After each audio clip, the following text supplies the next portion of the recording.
City cable ప్రేక్షకులకు CA MR Prasad నమస్కారాలు. మనం వస్తు సేవల పన్ను, గూడ్స్ అండ్ సర్వీస్ ట్యాక్స్, ఇవి 3 చట్టాలు ఉన్నాయి. Central act, state act, IGST act. వీటికి మామూలుగా పెద్ద డీలర్స్ నెలవారీ రిటర్న్స్ ఇవ్వాలి. చిన్న డీలర్స్ 3 నెలలకు ఒకసారి రిటర్న్స్ ఫైల్ చేయాలి. వాళ్ళ అమ్మకము, కొనుగోలు వివరాలు. అది కూడా ఒక నెలలో 2 రిటర్న్స్ వేయాలి. మంత్లీది పెద్ద డీలర్స్. GSTR1 అతనికి వ్యవహారాలు చూపిస్తారు. 11వ తారీఖు కల్లా వేయాలి. తర్వాత నెలలో GSTR3B 20వ తారీఖు లోపు పన్ను కూడా ఏదైనా చెల్లించాల్సి ఉంటే ఇన్పుట్ ట్యాక్స్ క్రెడిట్ పర్చేస్ పోగా అది కూడా చెల్లిస్తూ 3B దాఖలు చేయాలి. ఓకే, సంవత్సరం పొడుగుతా 12 నెలలు, ఏ నెల నెల ఏప్రిల్ 24 నుంచి మార్చి 25 వరకు దాఖలు చేశారు. వాళ్ళందరూ సంవత్సరం ఆఖరిలో సంవత్సరిక అంటే యాన్యువల్ రిటర్న్ నోట్ ఫైల్ చేయాలి. అవి 2 ఫారాలు, ఒకటి ఫారం 9, ఒకటి 9C. ప్రింట్ తీసిడినా రావండి. దుర్గాప్రసాద్ ప్రింట్ ఇచ్చావా? 9C అతను పట్టుకెళ్ళాడా?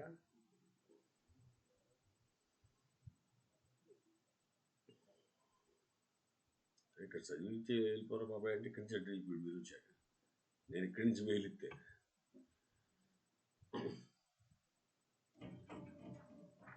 ఒక పేజీదే 2 నిమిషాలు కూడా పట్టదు. సో ఇప్పుడు మనం అనుకున్న 2 ఫారాలు GSTR9, GSTR9Cలో బ్రీఫ్గా GSTR9 సంవత్సరిక రిటర్ను అందరూ రిజిస్టర్డ్ ట్యాక్స్ పేయర్స్ దాఖలు చేయాలి.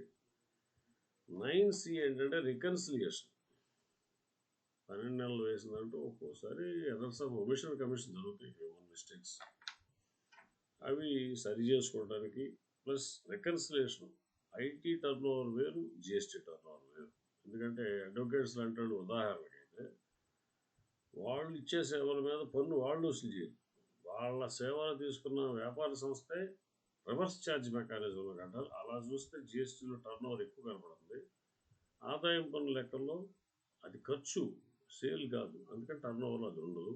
సో ఆ రికన్సిలియేషన్స్ 9Cలో కూడా తయారు చేసుకోవాలి. అలాగే చిన్న డీలర్లు క్వార్టర్లీ 4 వేశారు. ఏప్రిల్ 24ది, జూన్ 24 దాకా మొదటి క్వార్టర్ అట, సెప్టెంబర్ 24, డిసెంబర్ 24, మార్చి 25. దానికి ఇయర్ ఎండింగ్లో చూసుకుంటూ అకౌంట్స్, బ్యాంక్ స్టేట్మెంట్స్ అన్నీ దగ్గర పెట్టి మన కొన్న బిల్లులు, అమ్మిన బిల్లులు అక్కడ ఏదన్నా తేడా ఉండే అవకాశాలు కొన్ని చోట్ల ఉంటాయి. సరే, ఎవరు ఫైల్ చేయాలంటే రెగ్యులర్ ట్యాక్స్ పేయర్స్ అంటే పెద్దవాళ్ళు. వాళ్ళ ఏప్రిల్ 24, మార్చి 25 మధ్యలో టర్న్ ఓవర్ 2 కోట్ల పైన ఉంటే 9 వేయాలి, ఫారం 9. 2 కోట్ల లోపు టర్న్ ఓవర్ వాళ్ళకి ఫారం 9 వేయాలని నిర్బంధం లేదు. It is not compulsory. ఎప్పటిలోపు వేయాలి? ఖచ్చితంగా 31 డిసెంబర్ లోపు వేయాలి. సరే, 9C మనం ఇందాక అనుకున్నట్టుగా రికన్సిలియేషను. అది 5 కోట్ల పైన టర్న్ ఓవర్ ఉన్నవా పెద్ద డీలర్స్ దాఖలు చేయాలి. ఎప్పటిలోపు అంటే 31 డిసెంబర్ లోపు. సో ఈ రెండింటి విషయాల్లో మీకు కీ డిఫరెన్సెస్ ఏంటి 9కి 9C అంటే? 9 annual return summarising GST activities. 9C reconciliation statement that ensures the accuracy of the data reported in GSTR9. తర్వాత applicability. All regular tax payers above 2 crores వాళ్ళు 9 ఫైల్ చేయాలి.